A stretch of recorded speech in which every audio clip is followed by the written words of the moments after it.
વિરામ બાદ આપનું સ્વાગત છે અને હવે વાત કરીએ વરસાદની। જૂનાગઢમાં ગિરનારમાં ધોધમાર વરસાદ વરસી રહ્યો છે ત્યારે ગિરનારમાં માત્ર 2 જ કલાકમાં 1.5 ઇંચ જેટલો વરસાદ નોંધાયો છે। ભારે વરસાદથી દામોદર કુંડમાં પણ ઘોડાપૂર આવ્યું હોય તેવી સ્થિતિ જોવા મળી રહી છે। તો આ તરફ સોનરખ નદી પણ ગાંડીતુર બની છે।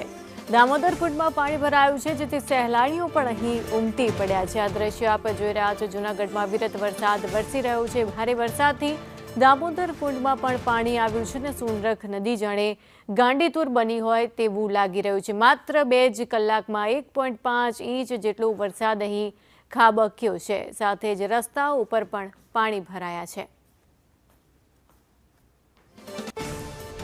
જૂનાગઢના દ્રશ્યો છે ને હજુ પણ હવામાન વિભાગ દ્વારા આગાહી કરવામાં આવી છે કે વરસાદ વરસી શકે છે। ગિરનાર ઉપર જાણે મેઘો મુશળધાર વરસી રહ્યો હોય તેવું લાગી રહ્યું છે કારણ કે માત્ર 2 કલાકમાં 1.5 ઇંચ જેટલો વરસાદ અહીં ખાબક્યો છે ને અલગ અલગ ગ્રામ્ય વિસ્તારોમાં પણ હાલ વરસાદી માહોલ છવાયેલો છે ને જૂનાગઢના જે શહેરી વિસ્તારો છે ત્યાં પણ હાલ વરસાદનું રાજ ચાલી રહ્યું છે અને શહેરી વિસ્તારોમાં રોડ રસ્તા ઉપર પણ જાણે પાણી ભરાયા હોય તેવા દ્રશ્યો સામે આવ્યા છે। ગિરનારના દ્રશ્યો આપ જોઈ રહ્યા છો કે જ્યાં નદી ગાંડીતુર બનીને વહી રહી હોય તેવું લાગે છે।